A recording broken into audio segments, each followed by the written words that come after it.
Today we're going to be doing a blitz speed run. I'm going to do 5 plus 5 so that I have increments so I can explain the moves and ideas behind the board. It's funny because I had this idea to do a blindfold speed run because I was like, oh, blindfold or speed runs are oversaturated. So I was like, let me do a blindfold speed run where you just take the pieces off the board. And I thought it was a genius idea. And then I recorded a video and I looked at it. I was like, this looks dumb. Like I look like a weirdo just drawing arrows on a blank board. The point of speedruns is so people can follow the ideas behind the game. So doing that would be counterintuitive. So thought it was a cool idea. It was not. I'm going to try to play offbeat openings. He beat me to it playing d6, the Pierce. I am going to play f4 because we like f4 and at least it'll be a little uncommon. Okay, so knight f6. I'm going to go knight c3. The nice thing about this is if they go e5, it transposes into a Vienna. If they go c5, it transposes into a Grand Prix. And if they just play a normal perk or Pierce, then you just have f4 on the board, so you're happy. Full control of the center. I'm going to develop my pieces. One thing to be aware of is if you go bishop c4, they have knight takes e4. And then there's a couple lines you can either take on e4 and then they go d5, forking your bishop and knight. If I go bishop c4 and they take, there's also this king takes f7 after bishop takes f7. I take rook f8. I go knight g5 check. They go king g8 and they manually castle. It's actually a pretty good line. So I just like to passively bring my bishop to e2, avoiding any of that heavy theory for no reason. I go d3 after they castle. They get a fianchetto. They get d6. We don't know yet. Are they playing c5? Are they playing e5? We will find out. Now, this pawn I like to leave on the board typically. I could take it, and after pawn takes, knight takes, they will have knight takes e4. Reason being is after I take their knight back in the center, my knight will be hanging in the center of the board. It's kind of like a King's Indian tactic. The bishop x-rays to the pawn on e5. So whenever you win a pawn, do you actually win the pawn? Usually not. I could take it once and then pin them and try to play knight d5 to exploit the pin. But after like f takes e5, d takes e5, bishop g5, they could just go c6 and stop my knight from coming to d5. So I'm going to castle.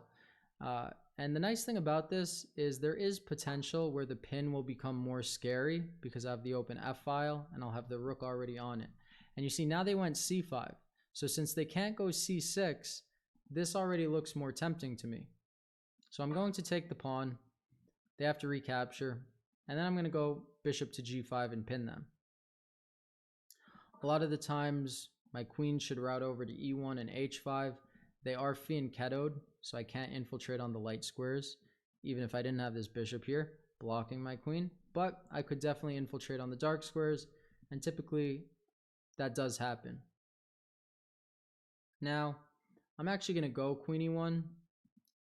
Originally, I thought I was going to go bishop g5, but I want to show this idea of queen e1.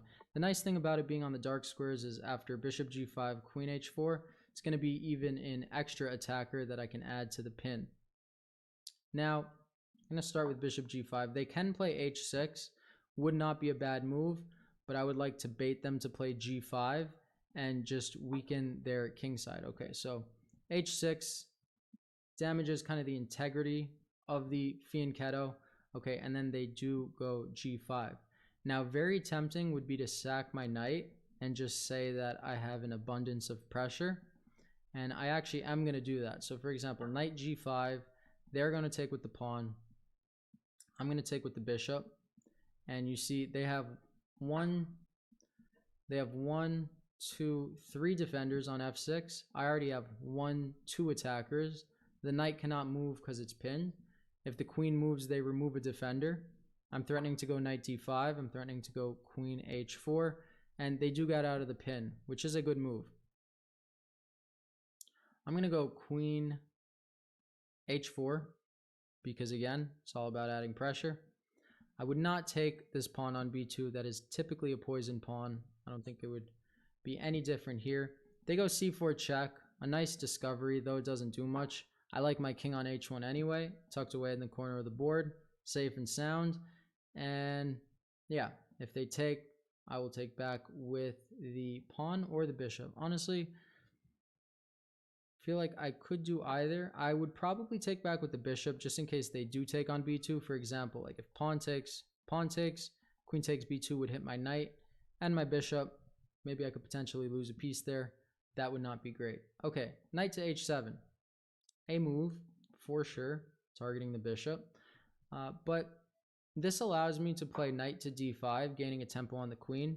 He's going to be tempted to play queen g6, but he cannot play that because knight e7 is a fork. Queen takes b2. That is a poison pawn, meaning it's just the negatives outweigh the benefits, basically, of taking it. Okay, queen d4, kind of an awkward move. I see a lot of things. I think c3 would be good because then they have to go queen c5, and it looks like I have bishop e7, which would pick up at least an exchange. We could check if I have anything better. This check does look tempting. I wish it worked, but it doesn't do much. There is a nice idea where I could maybe sack the queen one day and go over here and checkmate him if I have the knight guarding g6 and g8. So I have to figure out how I want to play this. I could also go bishop h6 because an exchange of bishops would make it way easier to checkmate him. The reason I don't want to win the exchange is that oddly enough, that's going to bring defenders to his king. However, knight e7 then, and I'll win the f7 pawn. It is tempting. Many good moves. Why don't we just pick one? I'm going to go bishop to h6. I just feel like this is the most simple approach, most straightforward, and that should be what we are looking for. See what he does. Yeah, sometimes it's not good to overcomplicate it, especially when you have a good position. There's no point in burning time on the clock. May as well do something you know will win. Save time for when there are critical decisions to make later on. Sorry for not putting the time on the board. I have a minute and 58 seconds and he has 4 minutes, but we have a 5-second delay, or increment actually, even better. So not even worried. More than enough time. If I have to move faster, there's a chance I'll explain less. I apologize, but I could go back, and I'm pretty fast at explaining, so we might be able to do it all in time. Yeah, he's going to need to sit with this position because it's not an easy one for black to play. This rook lift looks scary to say the least.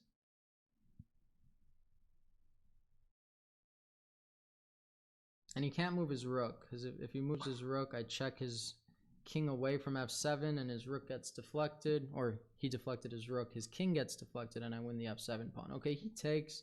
Looks like we are awfully close to checkmating him. For example, knight e7 check, king h8, knight g6 comes to mind.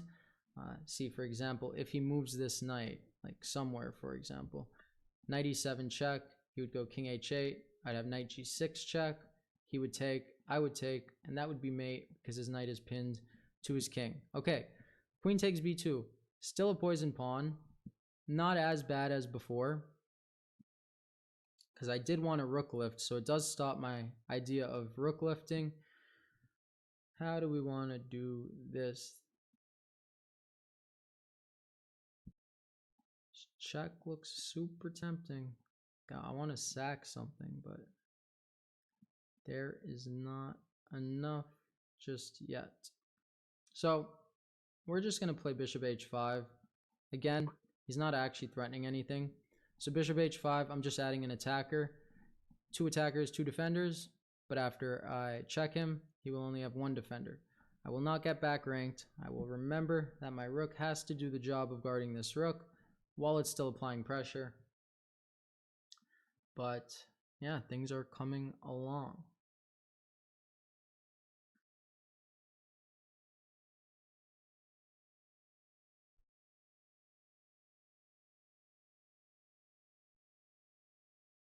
Yeah, the blindfold speed run was super dumb idea, honestly. It sounded so good in my head, and you know, sometimes ideas are like that. Just I'm gonna play blindfolded with my friends or students and then record it in like a Zoom or figure out how to add their microphone to OBS as well. But I haven't done that yet. So, okay, king h8. Here's what I was talking about with this knight g6, and if they take its mate, they could go back, but then I take the rook, and I'm going to win on f7. So knight g6 is winning. I believe it's the cleanest win. So again, pawn takes, rook takes, checkmate, because the knight is pinned. If king to g8, I can be funny and repeat the position twice, but there's no need. I'm just going to take the knight, and if knight takes, bishop takes is checkmate, because the queen will guard h8, and it looks like that is how the game will end. So that is game one. Still provisional. Doesn't show my rating because it's my first game on this account, but I hope you guys enjoyed. And yeah, let me know. Do you want me to sack a queen, make it more fun, play certain openings, recommend anything? And let me know what you think. I know this is oversaturated. Many people do it, but at least if my students see this, then hopefully it'll help play these offbeat openings and see what to do if the opponents don't respond according to theory or accordingly. Thank you for watching. Have a great day.